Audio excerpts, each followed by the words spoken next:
우리 하나님의 말씀 보겠습니다. 구약 성경 예레미야서 18장 1절에서 12절까지 말씀입니다. 구약 성경 1079쪽 전후로 있습니다.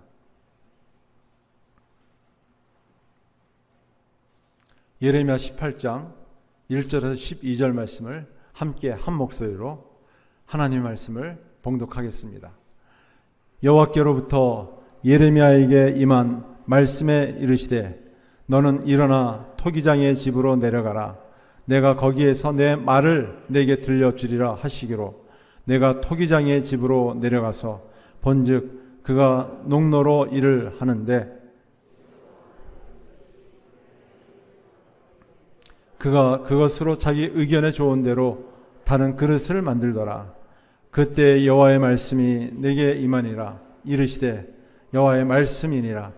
이스라엘 족속아 이 토기장이가 하는 것 같이 내가 능히 너희에게 행하지 못하겠느냐. 이스라엘 족속아 진흙이 토기장의 손에 있음같이 너희가 내 손에 있느니라. 내가 어느 민족이나 국가를 뽑거나 부수거나 멸하려 할 때에 만일 내가 말한 그 민족이 그의 악에서 돌이키면 내가 그에게 내리기로 생각하였던 재앙에 대하여 뜻을 돌이키겠고 내가 어느 민족이나 국가를 건설하거나 심으려 할 때 만일 그들이 나 보기에 악한 것을 행하여 내 목소리를 청종하지 아니하면 내가 그에게 유익하게 하리라고 한 복에 대하여 뜻을 돌이키리라. 그러므로 이제 너는 유다 사람들과 예루살렘 주민들에게 말하여 이르기를 여호와의 말씀에 보라 내가 너에게 재앙을 내리며 계책을 세워 너희를 치려하노니 너희는 각기 악한 길에서 돌이키며 너희의 길과 행위를 아름답게 하라 하셨다 하라. 그러나 그들이 말하기를 이는 헛되니 우리는 우리의 계획대로 행하며 우리는 각기 악한 마음이 완악한 대로 행하리라 하느니라. 아멘. 오늘 전하고자 하는 말씀은 토기장이신 하나님이라는 제목입니다. 하나님께서 천지를 창조하시고 하나님의 형상대로 흙으로 사람을 만드셨어요. 그의 이름을 무엇이라고 지었죠? 그의 이름을 아담이라고 졌습니다. 아담. 최초에 하나님이 흙으로 지으신 아담은 어떤 뜻이 있느냐? 아담아로부터 그 아담이 비롯되었어요. 아담아라는 것은 흙이라는 뜻을 갖고 있습니다. 붉다라는 뜻을 갖고 있어요. 흙이 붉은 것처럼 인간은 흙으로 하나님께서 친히 그 손으로 지어주셨습니다.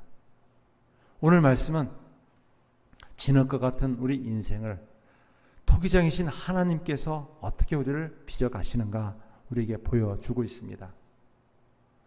먼저 우리가 기억해야 할 것은 우리 인간은 진흙과 같은 존재라는 것이에요. 또 하나님은 진흙을 빚으셔서 하나님의 목적에 맞게끔 만들어 가시는 토기장이가 되시는 하나님이십니다. 우리 이사야서 64장 8절 말씀 우리 한 목소리 한번 함께 읽어보겠습니다. 그러나 여호와여 이제 주는 우리 아버지이시니이다. 우리는 진흙이요 주는 토기장이시니 우리는 다 주의 손으로 지으신 것이니이다. 아멘. 하나님께서 천지를 창조하시고 일일째 되는 날 흙으로 하나님의 형상대로 사람을 만드시고 그 코에 하나님의 호흡, 생기를 불어넣어 주셨어요. 그래서 살아있는 존재, 영적인 존재, 생명이 되게 해 주었습니다. 인간은 하나님이 친히 흙으로 지으신 하나님의 형상으로 지음받은 존귀한 존재입니다. 하나님이 우리 인생을 지으신 토기장이라고 할 때 다음 세 가지를 기억해야만 합니다. 하나님을 토기장이라고 말씀할 때 모든 인생엔 창조주 하나님의 특별한 목적과 의도가 있습니다. 하나님은 무작정 아무 계획 없이 어떤 목적 없이 진흙을 짓이겨가지고 빚으셔가지고 옹기를 만든 것이 아닙니다. 토기를 그릇을 만든 것이 아닙니다. 우리 사람을 만든 것이 아니에요. 거기에는 목적이 있습니다. 의도가 있습니다. 그것은 다른 것이 아니에요. 인간의 제일 되는 목적은 하나님을 영화롭게 하고 그분을 영원토록 즐거워하는 것입니다. 하나님께서 우리 진흙과 같은 인간을 주신 목적은 하나님의 영광을 나타내기 위해서예요. 우리를 가장 귀하고 귀한 존귀한 존재로 세우신 목적입니다. 또 하나님이 우리 진흙과 같은 인간을 토기장이가 되셔서 우리 인간을 만드신 목적은 무엇이냐? 하나님께서 주권적으로 모든 인생을 주관해 가신다는 것을 보여주고 있습니다. 하나님께서는 토기장이가 되셔서 진흙, 보잘것없는 흙에 불과해요. 티끌에 불과해요. 먼지에 불과합니다. 티끌과 먼지, 이 진흙과 같은 이 보잘것 없지만 하나님의 목적을 가지고 하나님의 뜻대로 주관하심을 보여주고 있습니다. 또 세 번째는 하나님을 토기장이라고 할 때 일반 토기와 또 하나님이 지으신 이 토기하고는 근본적으로 차이점이 있습니다. 일반 토기장이가 그릇을 만드는 사람이 그릇을 만들 때는 그 역할로서 끝납니다. 한번 만드는 것으로 끝납니다.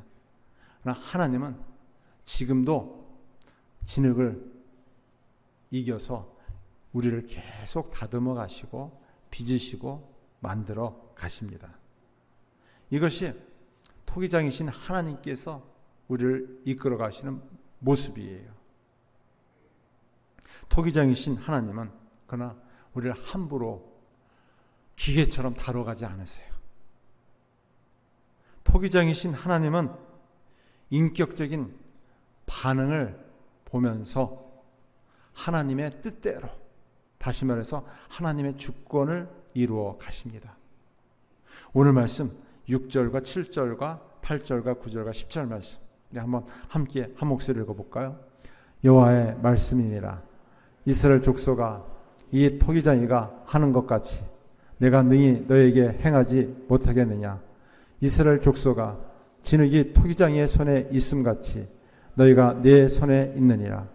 내가 어느 민족이나 국가를 뽑거나 부수거나 멸하려 할 때 만일 내가 말한 그 민족이 그의 악에서 돌이키면 내가 그에게 내리기로 생각하였던 재앙에 대하여 뜻을 돌이키겠고, 내가 어느 민족이나 국가를 건설하거나 심으려 할 때 만일 그들이 나 보기에 악한 것을 행하여 내 목수를 청정하지 아니하면 내가 그에게 유익하게 하리라고 한 복에 대하여 뜻을 돌이키리라.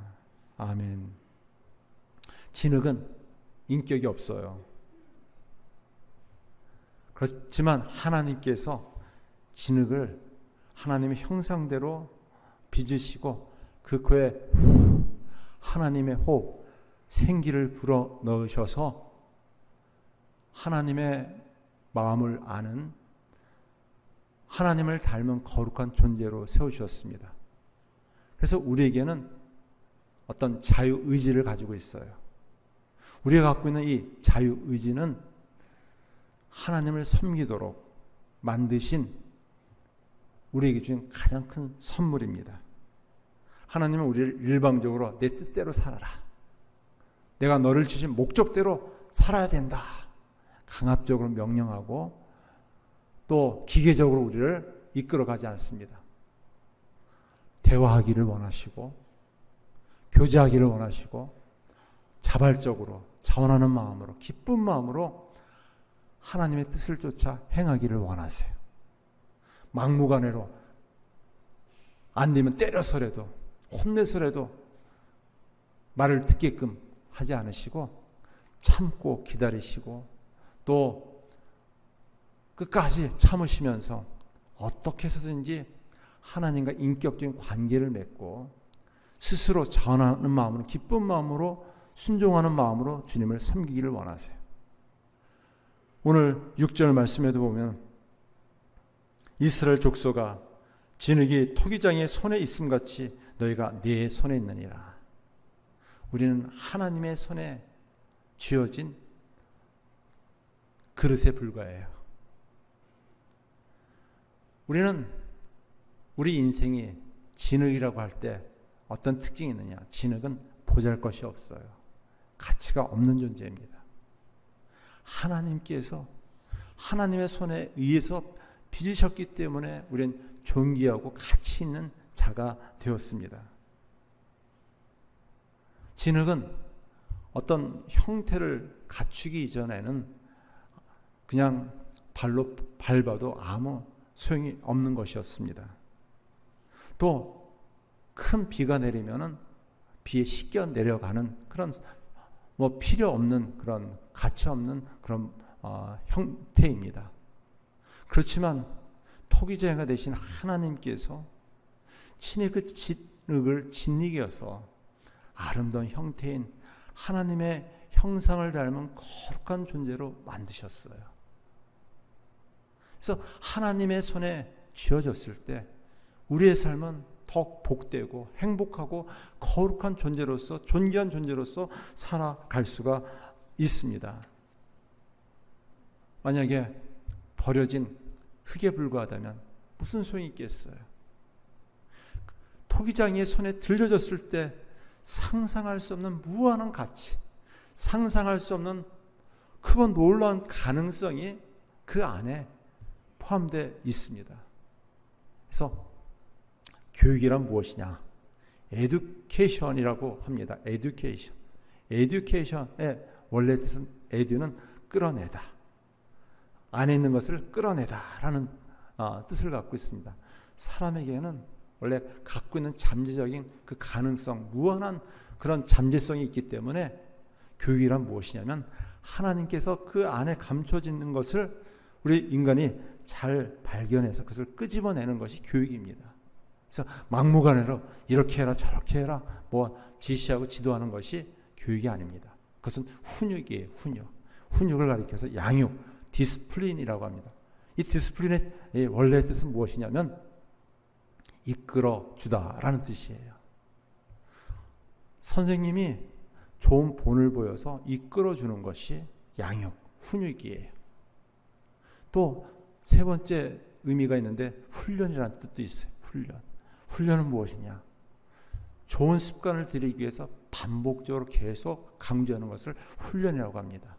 그래서 선수들이 그 사람이 갖고 있는 이 가능성을 잘 발견해서 어떤 종목에 잘 할 수 있는지를 이렇게 알게 하는 것이 교육이라고 한다면은, 훈육은 이 코치가 기본은 이렇게 하는 것이야 라고 보여주면서 이끌어주는 것이고, 훈련은 그 기본적인 것을 계속 반복적으로 자기의 몸에 맞게끔 해주는 것이 훈련입니다.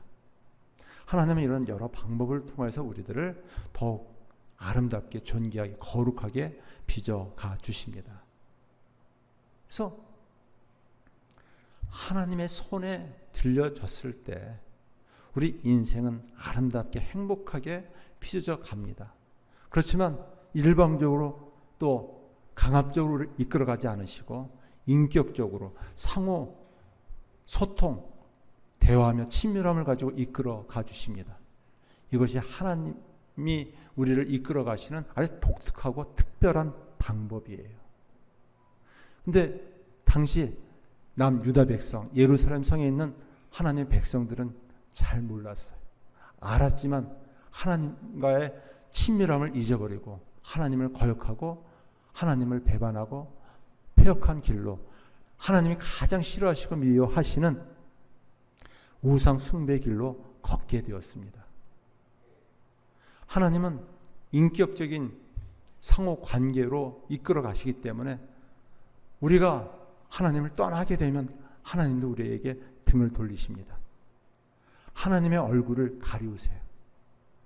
하나님이 그 얼굴을 가리우면, 하나님이 그 등을 돌리시면 우리는 진흙과 같은 존재이기 때문에 더 가치없는 쓸모없는 존재로 타락할 수밖에 없고 전락할 수밖에 없어요. 가장 행복한 인생은 어떤 인생이냐? 늘 하나님의 손에 붙잡혀 있는 인생으로 살아가는 것이에요. 하나님은 우리를 인격적인 존재로 세워주셨기 때문에 자발적인 마음을 가지고 기쁜 마음으로, 자원하는 마음으로 하나님 앞에 나아가기를 원하세요. 예배도요. 하나님 강압적으로 우리를 이 자리에 끌어앉히시지 않습니다. 우리는 얼마든지 이 예배 자리에 나올 수도 있고 나오지 않을 수도 있어요. 우리는 선택적인 결정을 부모에 의해서 어린 시절에는 일방적으로 받을 수 있지만 조금 생각할 수 있는 나이가 되면 자기 스스로 선택하고 결정해야만 합니다. 그렇지만 내가 어떤 선택과 어떤 결정을 하냐에 따라서 나의 삶의 모습이 달라질 수 있습니다. 하나님께서 우리를 진흙과 같은 보잘것 없는 존재지만 아름다운 그릇으로 빚으신 이유는 하나님을 영원롭게 예배드리며 하나님을 가까이 할 때 우리는 더 존귀한 존재로서, 가치 있는 존재로서 행복한 삶을 이 땅가운데서 누릴 수가 있습니다. 그래서 이 예배 자리도 자원하는 마음으로, 기쁜 마음으로, 내가 하나님 앞에 예배 드려야지, 자신의 의지를 가지고 스스로 결정하고 결심하면서 나오는 것이 무엇보다 중요합니다. 하나님께서는 그런 예배를 받으세요. 하나님께서는 그 예배를 통해서 우리를 만나주시고 또 이렇게 선포되어지는 기록된 말씀을 통해서 하나님의 뜻을 알게 하시고 그 뜻을 순종하며 살아갈 때 하나님께서 예비하신 풍성하고 부유한 삶을 이 땅 가운데서 누리며 살게 하여 주십니다. 그런 은혜가 우리 모두에게 임하여지기를 간절히 축원합니다. 그래서 우리가 가장 존귀한 존재로서, 가치 있는 존재로서, 또 쓸모있는 존재로서 살아갈 수 있는 비결은 어디에 있느냐? 하나님과 인격적인 교제, 친밀함을 가지고 살아가는 것이에요. 토기장이신 하나님으로부터 벗어나게 되면 그 그릇은 깨진 토기가 그릇이 될 수 있습니다. 또 터진 웅덩이에다 아무리 물을 담아도 그 물을 담을 수 없는 터진 웅덩이이기 때문에, 바가지이기 때문에 아무 쓸모가 없습니다. 마찬가지입니다. 우리는 주님을 우리 중심에 모셔드리고 또 우리를 지으시고 주관하시고 이끌어가시는 하나님의 뜻에, 목적에 맞게 기쁨으로 순종하며 살아갈 때 하나님이 주시는 그건 놀라운 은혜가 있어요. 기쁨이 있어요. 축복이 있습니다. 그 축복과 기쁨을, 행복을 이 땅 가운데서 누리며 살아가기를 간절히 바랍니다. 그러기 위해서는 하나님과 더욱 친밀함을 가지고 전하는 마음으로, 기쁜 마음으로 인격적인 삶을 살아가는 것입니다. 하나님 우리를 기계처럼 억지로 이끌어가지 않으세요. 기다리세요. 참고 계세요. 언제까지 돌아오지 않나? 언제까지 돌아오지 않나? 아직도 돌아오지 않고 방황하고 유리하는 영혼들이 너무나 많이 있습니다. 이 세상의 모든 인간은 진정 하나님을 만날 때, 하나님의 은혜를 체험할 때, 하나님의 사랑을 경험할 때 비로소 기쁨이 임하고 진정한 행복이 임합니다. 우리는 그 하나님의 은혜를 체험한 사람들입니다. 또 그 하나님의 은혜를 기다리면서 그 은혜를 구하면서 살아가는 사람입니다. 그러기 위해서 우리가 어떻게 해야 되느냐? 하나님의 주권, 하나님의 능력은 모든 것들을 좌우하지만 그 하나님의 주권적인 역사는 우리 인간의 어떤 인격적인 삶을 통해서 이루어간다는 사실을 기억하면서 기쁨으로, 자원하는 마음으로, 또 자신이 갖고 있는 가장 중요한 의지를 가지고 주님을 섬길 수 있는 우리 모두가 되어지기를 다시 한번 간절히 축원합니다. 그런데 문제가 있습니다. 오늘 말씀해 보면 유다는 어떠했는가? 유다는 자신의 뜻을 꺾지 못했어요. 자신이 갖고 있는 죄 욕심을 꺾지 못했습니다. 자신이 행하고자 하는 그런 고집, 의지를 꺾지 못하고 토기장이신 하나님을 끝내는 거부하고 말았어요. 거절하고 말았습니다. 오늘 말씀 12절 말씀입니다. 우리 한번 같이 한 목소리로 읽어볼까요? 그러나 그들이 말하기를 이는 헛되니 우리는 우리의 계획대로 행하며 우리는 각기 악한 마음이 완악한 대로 행하리라 하느니라. 하나님께서는 이스라엘을 진흙과 같은 보잘것없고 연약한 나라였지만 거룩한 하나님의 백성으로 나라로 삼으셨습니다. 그리고 그들을 광야의 40년 길을 걷게 하시고 적과 끓이는 가나안 땅으로 인도해 주셨어요.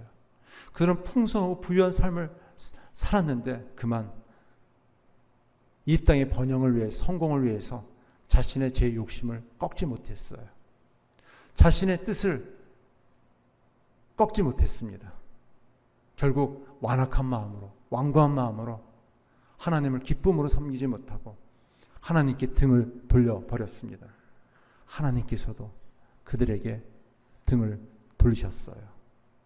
그들에게 이제 남은 것은 그 죄의 말미암은 결과 심판과 재난과 재앙뿐이었습니다. 그들의 악한 마음과 행위대로 살게 되면 사람은 망하는 길로 갈 수밖에 없습니다. 사람은요, 겉으로는 드러나지 않는 죄 욕심들이 다 있습니다.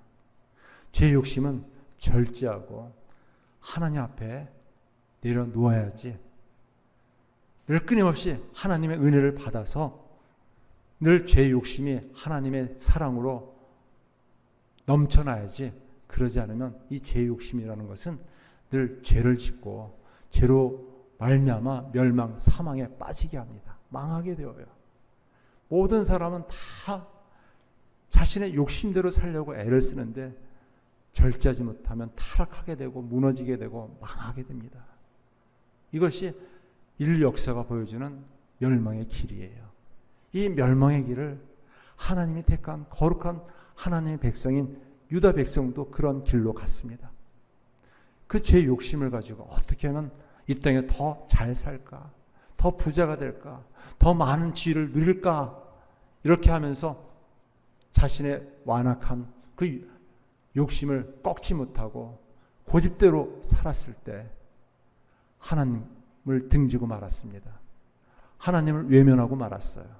하나님의 뜻을 쫓아 행하기보다는 하나님을 버리고 떠나고 말았습니다. 이들에게 임한 것은 하나님의 진노와 재앙뿐이었어요. 사람이 죄 욕심대로 살면 이처럼 망할 수밖에 없다는 것을 보여주고 있습니다. 그러면 이 말씀을 듣는 주의 백성들은 어떻게 살아야 할까요? 어떻게 살아야 할까요? 오늘 말씀 11절 말씀입니다. 우리 11절 말씀 다 같이 한 목소리로 읽어보겠습니다. 그러므로 이제는 너는 유다 사람들과 예루살렘 주민들에게 말하여 이르기를 여호와의 말씀에 보라, 내가 너에게 재앙을 내리며 계책을 세워 너희를 치려하노니 너희는 각기 악한 길에서 돌이키며 너희의 길과 행위를 아름답게 하라 하셨다 하라. 네, 완악한 마음을 내놓고 악한 길에서 돌이키는 것이에요. 다시금 하나님을 외면하고 등진 그 길을 돌이켜서 하나님께로 가까이 나아오는 길이 살 길이며 또 토기장이신 하나님으로부터 더 가치 있는 존귀한 존재로 살아갈 수 있는 비결입니다.